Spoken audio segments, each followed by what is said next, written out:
I'm travelling the wide Atlantic way from Cork to Donegal in my old Shanvan, a 1960s Volkswagen. And before we started this journey, I put out a call inviting you to tip me off about your favourite places and the remarkable stories that lie hidden along the wide Atlantic way. And we heard some remarkable tales, but I couldn't believe the story that unfolded just up the road here in Epstein. The story is that one of the biggest bands the world has ever known had taken a quiet break here, having just filmed A Hard Day's Night. To find out more about this, I meet up with a Clareman who happens to be one of our own finest singer-songwriters, Steve Wall of The Stunning. I got a report, how true it is I'm not sure, that the Beatles, or some of them, were in Epstein in the 1960s. They were 1964. Yeah, how many of them were? What was the story? Two of them, it was John and George Harrison, John Lennon and George Harrison, and their respective partners. They came over and they stayed in Drummolan Castle, and then they were taken on a limousine trip around North Clare.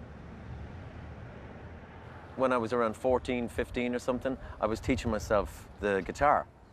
And I taught myself the guitar with a Beatles songbook, because I knew all the Beatles. I was a huge Beatles fan. I knew all the words and melodies. In the songbook, it had the little chord diagrams, you know. Right. So I taught myself to play the guitar to this. So I was, you know. She loves you. Yeah. So we all the kitchen was at the back of the shop, you know, and we were in there and I'm playing this. And my Aunt Angela, who worked in the shop with us, and she said, "Is that a Beatles song you're playing?" And I said, "It is indeed." She says, "Sure, they were here in the shop."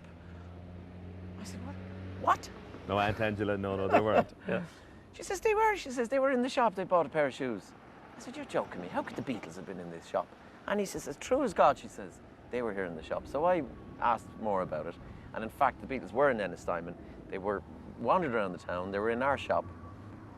And a fellow called James Considine, who used to live in the corner house there, he told me that he took a photograph of them coming out of our shop. Right. And one of them had a shoebox. They were hardly Beatle boots, were they? They weren't in the stock. I don't think so. I'd say there was something that looked like they were from the 1940s or something. So they were. The shoes that were made for our shop were like the old hobnail boots. Gotcha. Cut the ankles off. Brilliant. And is the shop still in town, or? It is. Do you want to see it? I'd love to. Is it just across the road? Oh, let's go for it. Yeah.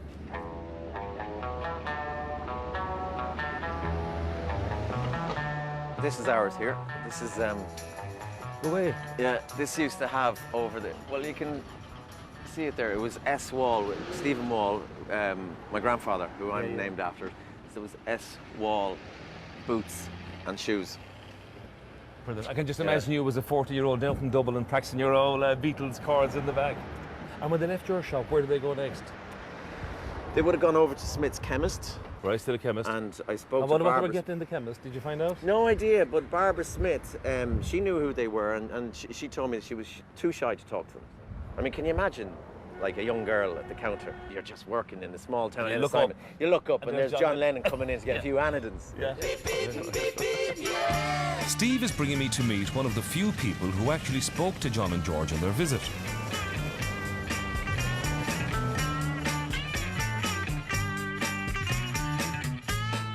The Falls Hotel was then home to Monica Wood. She was used to tourists coming and going, but when she heard that two of the Fab Four were about the place, she guessed that John and George had headed for the cliffs of Moher. So she hopped in her car, followed her hunches, and the two stars. There wasn't one single soul there except them and me. What did you talk to them about? Can you remember? I could just remember a few things, sort of apologising for, number one, following them and saying it was the kids, you know, had to do it. And number two, I remember my sister had gentian violet on her hand for something, a burn or something, I don't know what it was called. And he said, "What's wrong with your hand?" And God, she didn't wash it for weeks. And can you remember the girls' reaction, like when you landed? They were absolutely over the moon, you know, they were kind of... It's lucky they didn't go over the cliffs, to be honest. You know, they were so excited. And was there not a huge entourage around? Nothing. It was just the one station wagon, the boys and the girls, the four of them. One driver. I don't even know who the driver was, but there was a driver.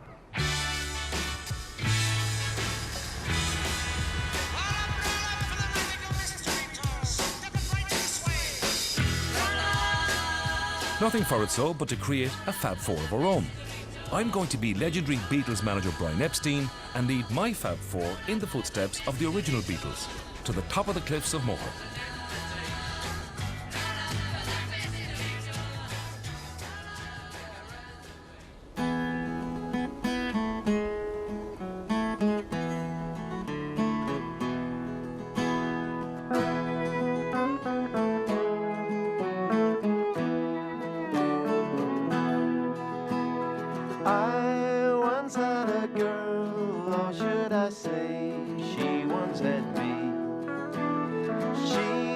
showed me her room, isn't it good? Norwegian wood. She asked me to stay and she told me to sit anywhere.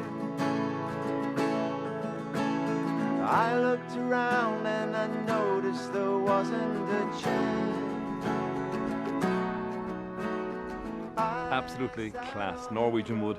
And of course the Beatles also wrote A Day in the Life, and that it most certainly has been. I mean, look at me, perched on the western tip of Europe with some of Ireland's finest, playing the music of perhaps the greatest band of all time.